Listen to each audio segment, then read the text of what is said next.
Agora, no Jornal da Manhã, entrevista. Faltam 15 minutos para as 8 da manhã. Estamos recebendo os vereadores de Joinville para um bate-papo para a gente falar sobre política, legislativo, executivo, as pautas da cidade. E a Câmara de Joinville tem um vereador estreante no cargo.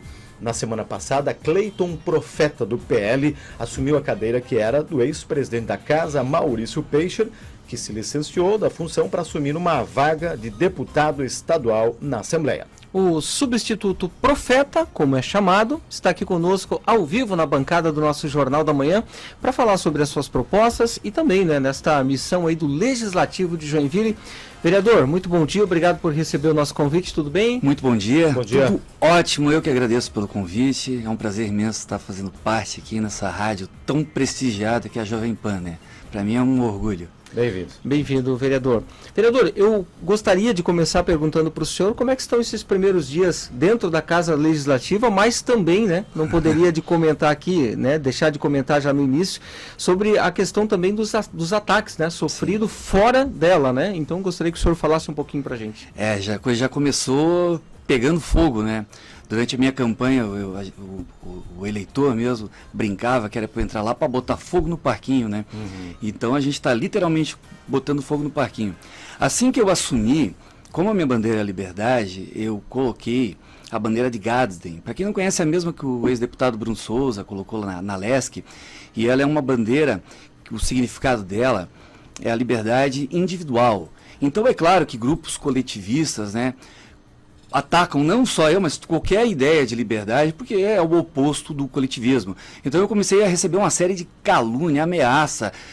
O cara tem que apanhar na rua, vamos pegar ele, vamos bater, e um monte de palavrão que a gente não pode falar aqui na rádio. Sim. E me xingando de nazista, supremacista, um absurdo. A minha própria equipe é totalmente diversa. Eu jamais contrataria alguém, por exemplo, pela condição de opção sexual, raça, cor. E daí eu até estava pensando nisso, eu falei na entrevista de ontem na outra rádio, eu estava indo para a rádio pensando nisso.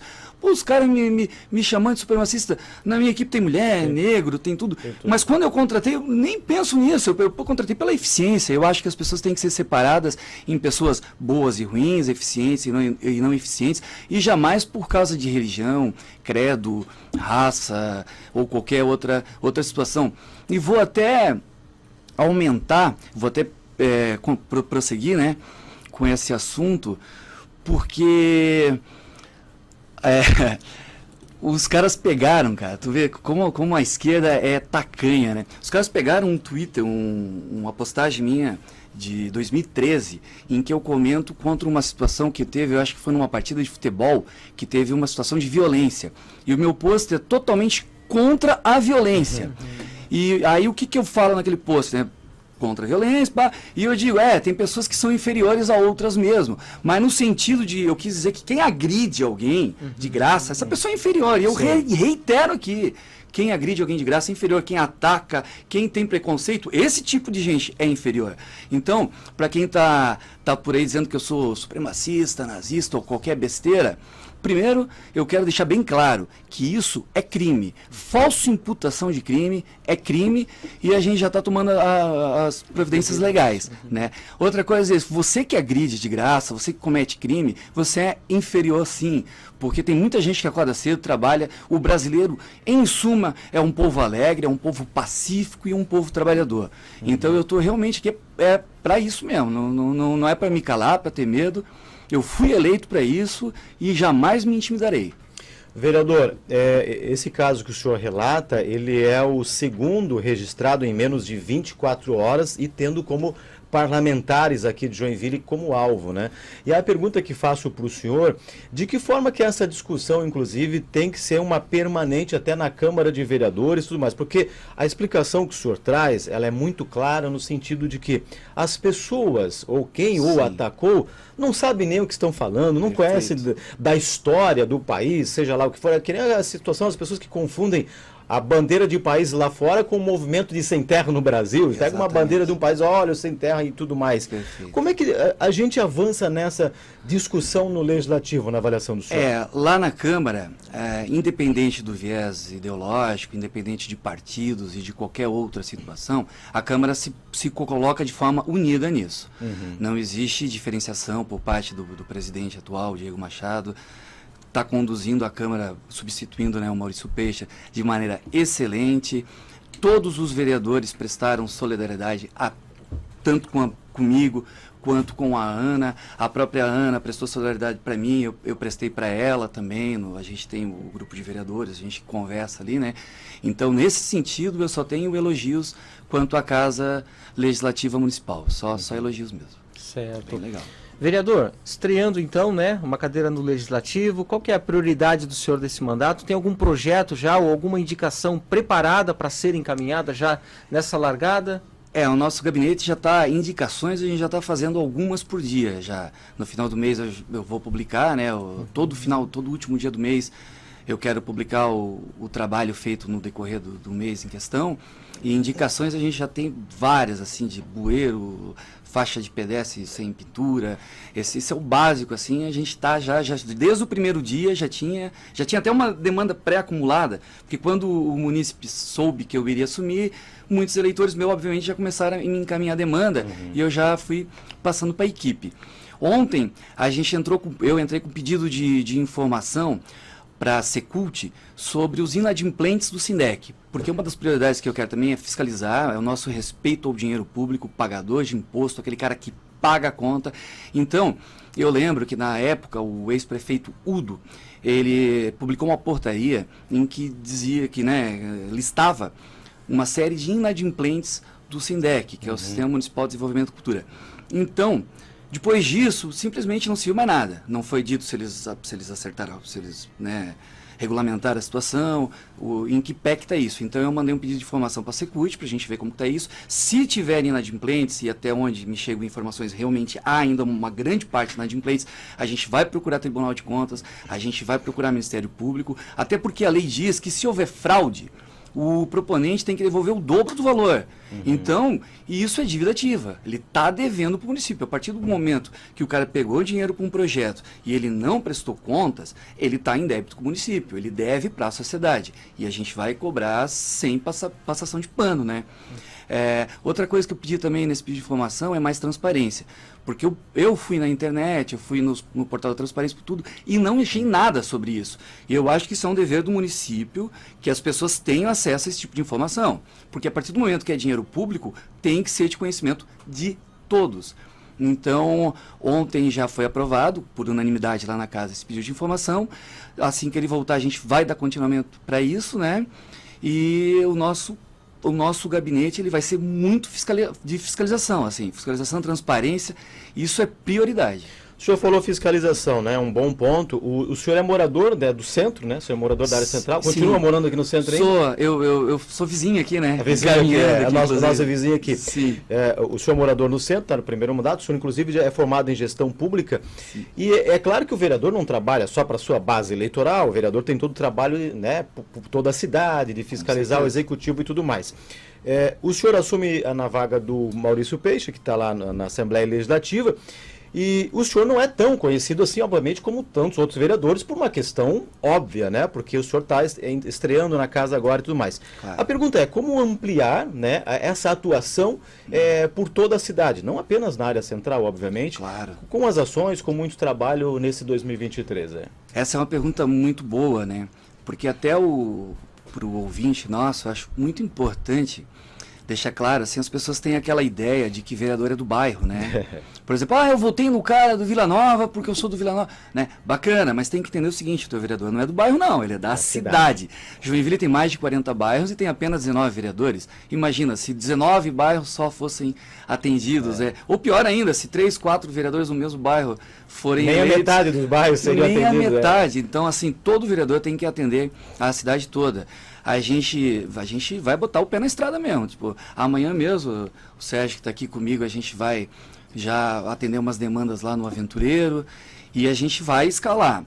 E o munícipe que tiver demanda, é só entrar em contato, nosso gabinete está de porta aberta, a gente está para atender todo mundo de maneira igual. A nossa forma é de selecionar, né? Claro, pode vir um caminhão de demanda, a gente infelizmente não consegue se multiplicar. Mas a nossa prioridade é onde há mais necessidade, né? É óbvio que eu vejo, por exemplo, que a Zona Sul é historicamente um pouco menos atendida que a Zona Norte. Então é claro que onde há mais necessidade a gente coloca na frente da fila, né? Perfeito. De atendimento de demanda. Mas o nosso gabinete está aberto para todo mundo de maneira igual e a gente vai botar o pé na estrada. Vereador, até para a gente poder colocar assim um pouco mais para os nossos ouvintes, né?